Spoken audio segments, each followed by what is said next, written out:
Now to the latest on the Hill Country flooding disaster. Governor Greg Abbott giving a major update on the flood recovery efforts in Kerr County, along with other parts of the state.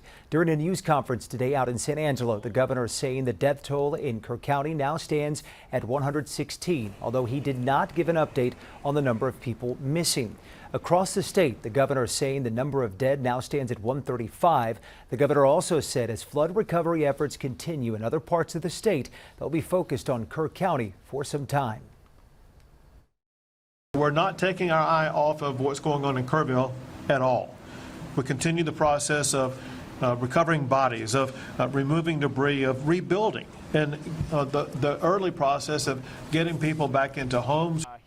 Now, for a little context for you, the governor said there were more lives lost in Kerrville during the July 4th flood than just how many people were lost during Hurricane Harvey that happened back in 2017.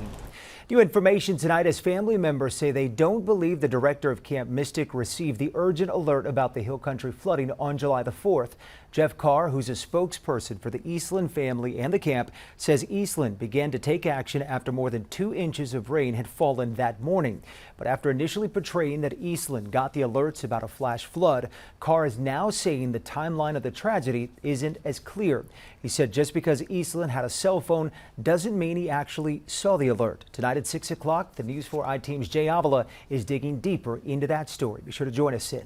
Now, this all comes as nearly 2 weeks have passed by since the deadly flooding, and damage is all around Kerr County, with some of the worst of it in Hunt. News 4 San Antonio's Taylor Wharton joins us live from Hunt tonight with more. Taylor.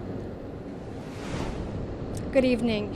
Here in Hunt, just about anywhere you go, you can see the damage and debris, but you can also see signs of progress as people pick up that debris and lend a hand to the neighbors. Now the homes, most of them in Hunt along the Guadalupe River, were either swept away or were severely damaged. Today, the fire chief here at the Hunt Volunteer Fire Department told me they don't stop searching for victims until they find everyone. We also spoke to a woman whose mother owns the Kip Cottage located near Camp Mystic. She said she's been amazed at how the community has pulled together during this tragedy. You know, it's unbelievable. I've lived at that river house for 4 years. I went to Hunt Elementary, Hunt Middle School. Never have we seen anything of this magnitude. Now they do plan to rebuild, but that process will be slowly and could take months, if not years, to bring Hunt back to it once was. Reporting live in Hunt, I'm Taylor Wharton, News 4 San Antonio.